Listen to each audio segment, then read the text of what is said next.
The following is a rebroadcast of a previously recorded version of Acronym TV, but don't worry, you're going to love it, I promise. Heck, if you're anything like my guest, three-time Emmy award-winning journalist Amber Lyon, it might even change your life. Acronym TV returns with new, timely episodes next week. See you then.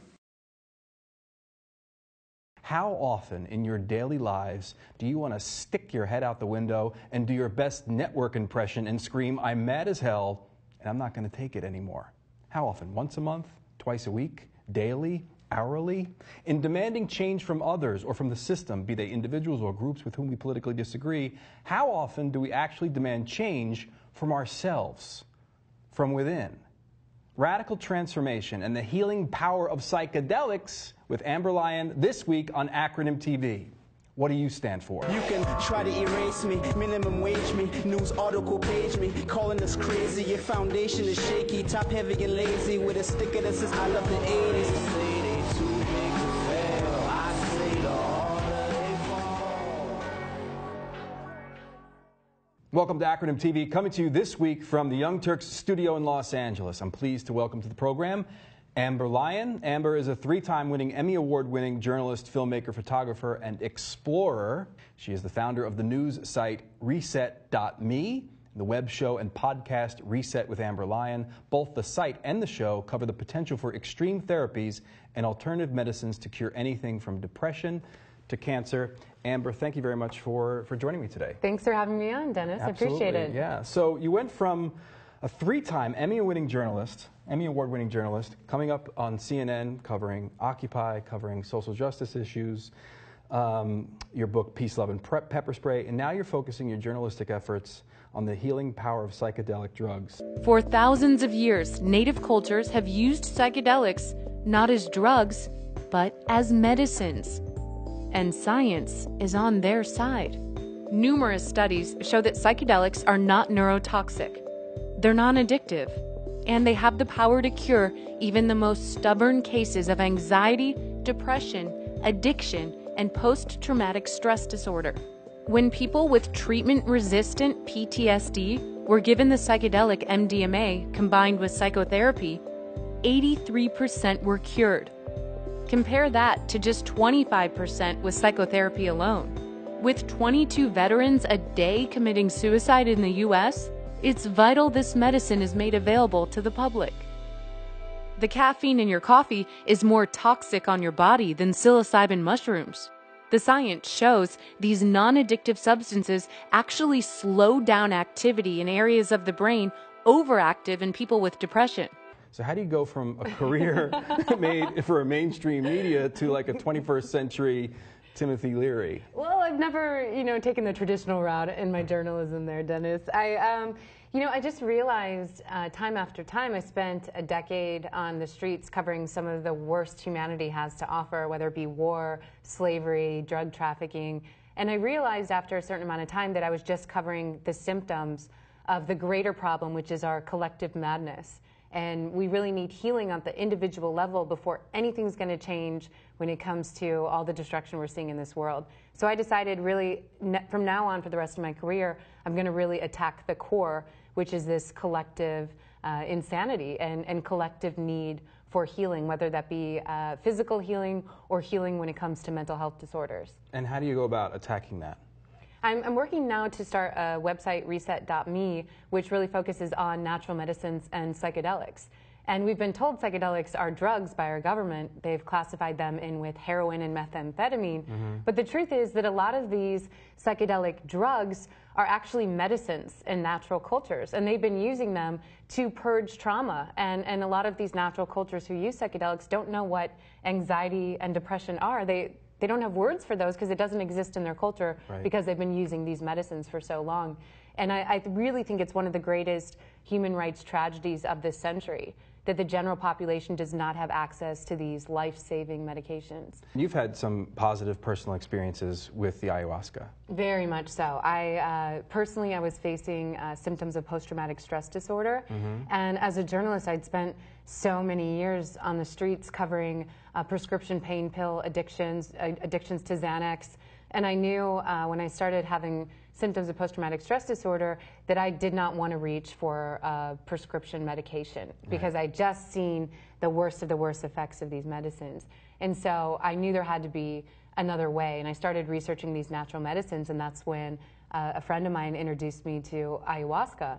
And I started reading the research, and I just had to clean my jaw up off the floor. It's like this medicine that's not being allowed to be administered here in the U.S. has profound effects at not only curing post-traumatic stress disorder and addictions, mental health disorders, but also some studies have shown that ayahuasca over the long term increases your levels of serotonin, which is the chemical in your brain responsible for happiness. Right. So you're wondering why aren't these, being administered to the public? And when I went down to try the ayahuasca, I had such profound healing effects that I knew as a journalist I was going to do a 180 in my career and start focusing on these medicines. So it's not to say that you're not interested in all these social justice campaigns or stories that you were covering before, but that this is a completely new focus for you? This is a completely new focus, and an insight I've had on numerous occasions when I've been working with these healers and these medicines has been, Amber, you've got it all wrong. Like, you're spending all your time focusing on the symptoms of the insanity, which is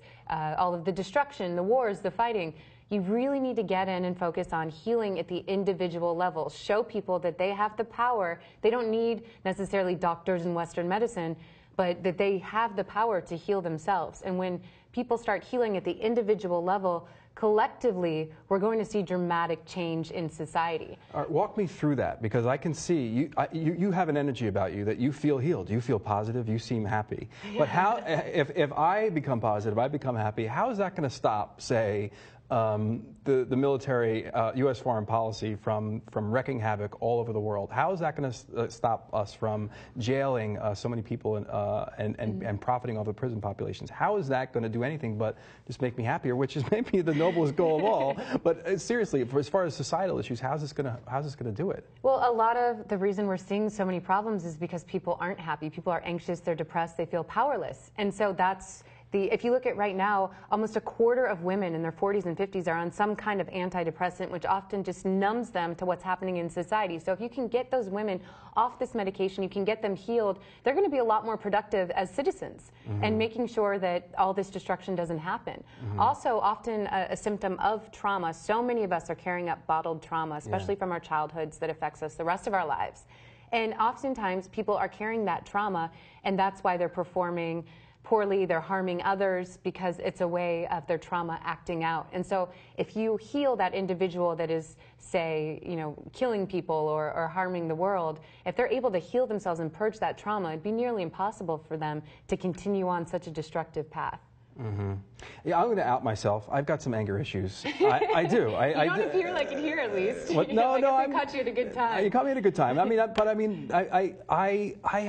wake up every day and I look at the news and I feel impotent. Right? I've been trying for 7-8 years of creating new media. I left a comfortable job teaching to start doing this kind of advocacy journalism that we were talking about, and oftentimes you feel like it has no effect. People watch the videos, people understand, people shake their heads, they might click an online petition, but I'm getting excited about the possibility for doing some mushrooms to deal with my anger. So talk me through how that might work.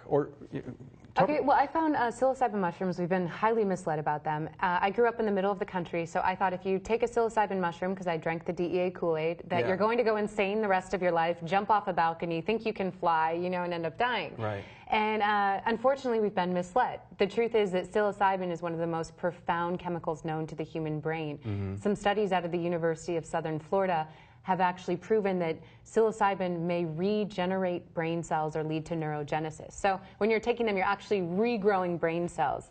They also slow down activity in areas of the brain responsible for depression. And some people believe they can reroute your serotonergic system. So say you have PTSD or chronic trauma, it can actually fix that. Studies here at UCLA found that psilocybin reduces anxiety in terminal cancer patients. So it's this profound, profound substance. So something that I used it personally to help with my post-traumatic stress disorder. And I've talked to several scientists who believe this could be the case, but I literally believe it restructured my brain. Like, I can't get anxiety. But people primarily take this as a recreational drug, right? College kids go away for the weekend, they get a camper, they get some friends, they drop some shrooms. Yeah, for sure. I mean, people really enjoy the experience. Right. You kind of, it slows down activity in your brain, so you're not really hallucinating. You're actually seeing the world more as it is. But the problem is, if we were to see the world as it is, we would be vulnerable to not even leaving our houses because we'd be so amazed at the energy coming off the table and the bright, vivid colors. And so a lot of people enjoy taking psilocybin recreationally. That being said, I'm looking at it through the scope of history, and these native cultures, especially in like Oaxaca, Mexico, the Mazatecs, they've been using psilocybin mushrooms as medicine for thousands of years. Right. I mean, I spoke with one healer there. I spent some time in Oaxaca, and I told her how they're illegal in the United States, and the government says they're addictive, which they're not. And she started laughing at me, you know, right. because they've been using them for so long as a medicine, and it's not a drug there. Right. So why is it illegal here? That's a really good question, and I think it all goes down to, it all boils down to money. It can't be patented, so it's going to be very difficult for the prescription drug industry to make money off of psilocybin mushrooms.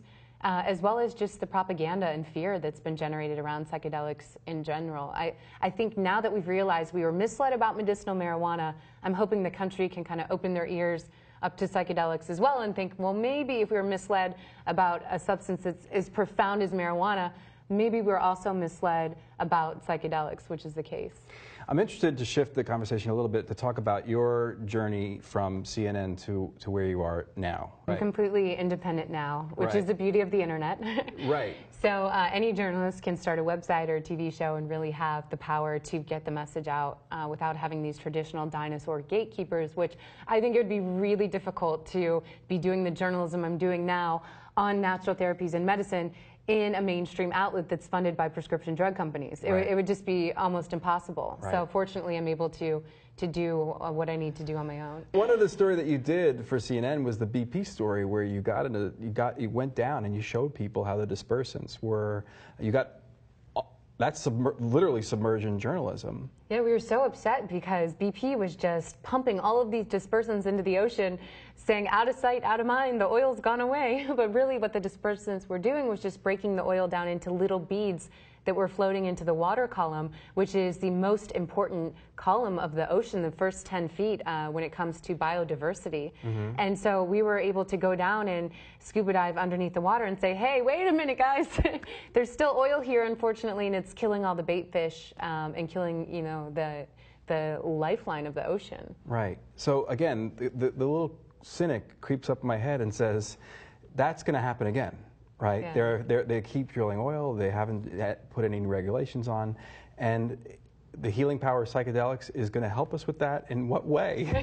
Well, that's another thing I've kind of questioned myself. Like, am I on the right path? And I think that the destruction and devastation and craziness right now is so insane that it's really difficult to think you can make a difference at any point. But I do know when people have used these medicines, they've often felt more of a connection with nature. They felt more of a responsibility to perceive the world as one, to love their neighbors. I know this sounds so hippie, but it's true. And when you can heal, heal, change the world. And exactly. Right. And you know, there are people, businessmen and bankers, who've gone down, and stockbrokers, very famous ones, who've gone down and tried these medicines, specifically ayahuasca, and completely done 180s in their career. And instead now they've changed to responsible investments or to opening their own retreat centers. So it's pretty profound, the amount of change people receive when they do try these medicines. So my goal with all of my work journalistically from now on is to get out accurate information about these medicines and make sure that eventually we are able to enact policies that allow everyone on this planet to have access to them. Because once everyone on the planet is able to do mushrooms and other psychedelics, then we're going to see a really massive amount of collective change. It'd be very difficult to go work for BP knowing you're still polluting the ocean and stuff after you've had many of these experiences, because you're really put in touch with nature. Okay, so let's talk about Reset.me then. This is your new venture. It may seem like a normal linear progression to you to go from CNN through this track to Reset, but it looks on the outside, like I talked in the introduction, about a radical inner transformation that's now going to manifest in the next phase of your career. What are your plans and hopes for Reset.me? Is just to really get accurate information out as a journalist, do my part as a journalist to let people know through anecdotes, through the science, how profound these medicines have been healing. And once again, we're trying to change the language too. The government's been calling them drugs, but a lot of these substances have been being used as medicines for thousands of years. So we're trying to reframe that and really just send people to a place where they have one-stop shop to find out everything they need to know, especially people who really need to hit the reset button in life, whether that be because they're suffering from anxiety, depression, addiction, or just overwhelmed by all the negative news. Yeah. I find a lot of people are just so anxious because they've gone down that rabbit hole. They know the reality of the U.S. government, and they just feel so out of control. Well, something that's empowering that you can control is the state of your own mental health. And we try to give people tools on how to do that. And we're not just substance-based. We also cover meditation, flotation tanks, and other ways that are more accessible and legal in the U.S. that ways people can hit that reset button. I don't know what a flotation tank is, but we're going to talk about that when we come back with Amber Lyon. This is Acronym TV. What do you stand for? Acronym TV is independently produced and individually supported. Help Acronym TV grow by finding us on these social networks and sharing our videos far and wide. Thanks.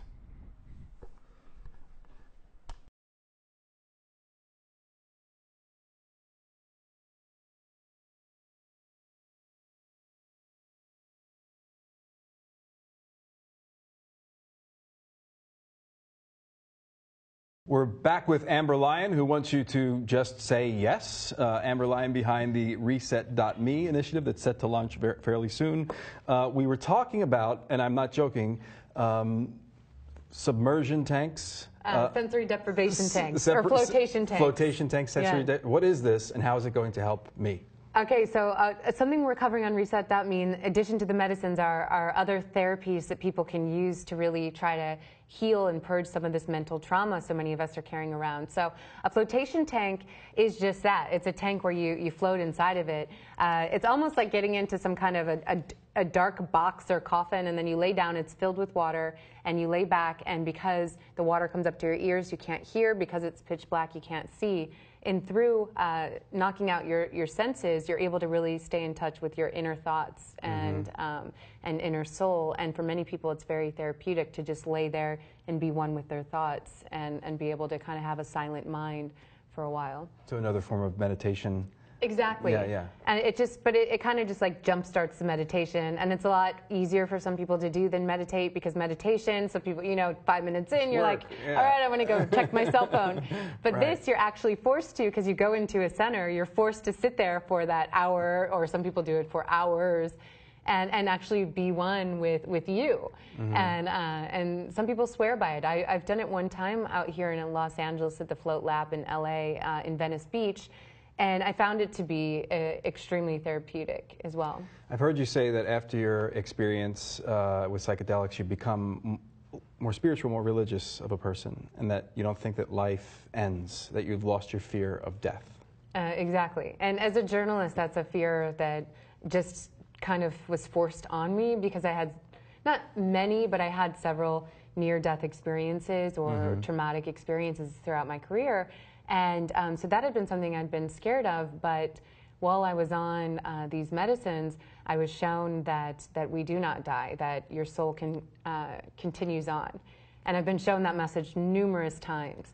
And I think that... Unpack that for me. What do you mean you've been shown that message? Well, when you take these substances, you almost enter a dreamlike state where you are given intelligence. And so I know this sounds like hocus. I'm listening. I'm with you. But if you had talked to me a year and a half ago, I'd say, "What the hell is she talking about?" Now I completely understand it. And so you enter this dreamlike state where you're given intelligence and insights. And so an insight I've constantly been given is that quit fearing death. Death doesn't really exist. Death is made up by man to cause fear.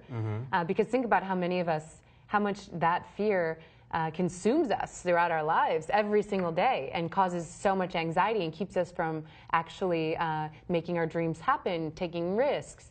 And so this intelligence is constantly informing me that death doesn't exist, And if you look at the studies of psilocybin, they give it oftentimes to cancer patients who've been told they're going to die. Right. And those cancer patients, because of their death sentence, they can't even enjoy their last few days on Earth because they're so anxious and nervous. Right. And so the psilocybin intelligence they get when they take it is that, don't worry, you're going to continue on. Like maybe you're not going to have your same spacesuit, organic spacesuit that allows you to survive on Earth, but you will continue on. Your soul never ends. You know this sounds totally hippie, touchy, totally crazy. All of this does. I feel like such, you know, in doing research for this interview, I feel like a little bit of a nerd too, because I was exposed to like DMT. Like, Yeah. this is like so trendy and so happening. Dimethyltryptamine? What is going? Yes. What is it? What does it do? So it is another substance. It's not necessarily on the medicinal list. We are covering it on the site, but it hasn't really been being used as medicines. And so it's a substance that's produced profusely in nature. It's also produced in the human mind. So it's interesting that it's Schedule I illegal, because it's actually almost like saying your brain is illegal because you produce this. It's so ridiculous. And what often happens when people are on DMT is that they have a very profound trip or journey where they're met with a higher intelligence. Many people believe it's God, and told about the meaning in life. So, I mean, how do you get more profound than that? And so people are advocating to allow it to be legal because they're having such healing experiences through these spiritual experiences. But not a lot of research has been done to show specifically how it's healing specific ailments. DMT is also a main active ingredient in ayahuasca, which is what ended up curing my PTSD. Another phrase that I've heard you repeat several times is sacred geometry. Yes. I have a ring on now that's sacred geometry, yes. So I was a little bit of a mathophobe in school. What is a sacred geometry? So sacred geometry is like the universal language of the planet. And some believe it's the way plants communicate with one another. It's the fabric holding together all of this life. And also it's something that you often see when you're on some of these substances. For example, if you were to take psilocybin mushrooms, not that I'm advocating the illegal use of psilocybin mushrooms, but you can access them. It sounds like you're advocating the illegal use of psilocybin. It sounds like that's your new job. Well, not advocating. It's just saying that we need to look at the science, and also here's where you can access them legally around the world. And so sacred geometry is the universal language often of these medicines. It's when people close their eyes when they're on them, they see all these profound shapes, and also report seeing the same similar shapes. So yeah, that leads me to another question. You said before you were given this information, is it your interpretation that you're given this information from some kind of inner part of yourself, or it's something universal that's being given to you from some other source outside of yourself? I believe you're able to tap into a higher intelligence of the planet and the universe when you are on many of these medicines. And so I feel like I was given the knowledge or insight, or just was able to kind of tap in to that intelligence, almost as if you were, you know, you happen to hear someone else's phone call happening on your cell phone. And so I feel like I've just been able to kind of sneak in, get a little bit of that intelligence, and then come back. Because there's things that I've learned while using these medicines that natives have learned for thousands of years that I never could have manifested in my mind because I didn't know they existed. So I know you're not advocating, but say, for argument's sake, I do want to try some of these mushrooms because I feel like that maybe it might help me relax, it might help me deal with some of, everyone's got stress, whether we just define it as PTSD or whatever we want to define it as. What's the ideal situation? Should I take them, go to a party, go to a rave? Should I take them in comfort of my home? Should I go to a beach? Walk me through the ideal situation. Do you want to have a horrific experience or a really healing one? I do not want to have a horrific experience. I tell everyone not to do these medicines. These are not recreational drugs. They shouldn't be done at parties or in an unfamiliar situation, or you're going to have most likely a bad experience. So the key is to really make sure you have the right set, which is your mindset, what you're thinking going into it. Make sure you haven't just had an extremely crazy, stressful day and you're, all stressed out, and then you take them. It's not going to be good. You need to make sure you've calmed yourself down, maybe meditated, done some yoga, you're ready for healing. Also, you need to know in the mindset what you want, what type of healing you want. And then setting is vital. And so setting needs to be a place where you're very comfortable, a place where you can lay down during the entire experience. Often the experience lasts anywhere from 3 to 4 hours to 6 to 8 hours. And then also have someone there with you who's sober, who can watch over you and also take care of the day-to-day happenings. Like, say someone rings the doorbell or someone calls you on your phone. You don't want to be picking up your cell phone during these experiences. Now, LSD is not one of these naturally occurring drugs, but there are these interesting studies about the powerful effects it has on curing alcoholism. Yeah, it's really incredible. So many people don't know that back in the 1960s when LSD was legal, scientists, especially in Canada, were using it to cure alcoholism with a 45% success rate, which is relatively extremely high, almost borderline miraculous when it comes to alcoholism. And they were finding these profound results, but unfortunately in 1971, when the UN banned psychedelics worldwide, all of these therapists and doctors who were healing people had to just stop. Or had to go underground. What was the push behind that? Why is the UN banning psychedelics worldwide? It's a good question. They had an emergency meeting to ban them all in 1971, and I think what partly happened was the Timothy Leary movement and all of that had people really scared that if everyone does psychedelics, they're all going to drop out of society and tune out and everything's going to go to hell. And really what's happening now... No neoliberal agenda if everyone drops out. No one would be doing anything. I mean, that's what they thought, you know, and I think that terrified a lot of governments, and who knows how much the prescription drug industry had to say in that, I don't know. But I know what's happening now is that we're seeing a renovation of the movement. We're also seeing it so people kind of drop out for a couple weeks to heal, but then come back and take this knowledge in order to improve their profession or improve their personal life, or you know, maybe it didn't work. It doesn't work for everyone, but either way, they're still coming back to society. People aren't just dropping out and saying, "I'm done with this." You know. One of the questions I ask everyone who comes on the show, most of the people who come on the show are engaged in some kind of struggle. Some kind of opposition to a force. So that people are partially trying to stop the machine and also create the new world that they want to live in. If you vision yourself in that type of a moment, can you see a future where your struggle wins? And if so, what's the headline that day in the newspaper, and what's the picture that goes along with it? I definitely see it where it's going to win, because we've seen medical marijuana become legalized, and I feel like psychedelics are the next big movement. And I see the headline saying, "All drugs are legalized worldwide." And then just a picture of someone holding a mushroom and smiling, you know, the grin going ear to ear. Yeah, wow. Definitely. Fantastic. So that's my hope. I have a lot of faith. I feel like now, especially the younger generation, because they've gotten their news from the internet, not from traditional TV media, and so they know that the drug war is not based on science. They think it's so ridiculous that they're really pro legalization because they just feel like they can't trust the government anymore to tell us how we can regulate our own consciousness in the land of the free that's making nature illegal. Great. Amber Lyon is from the website reset.me. I want to thank you very much for joining me today. It's been really enlightening, and I'm going to take some information from this episode and apply it to my personal life. You should, definitely, and call me and let me know how it goes. I will. Great. You've been watching Acronym TV, asking you to ask yourself, what do you stand for?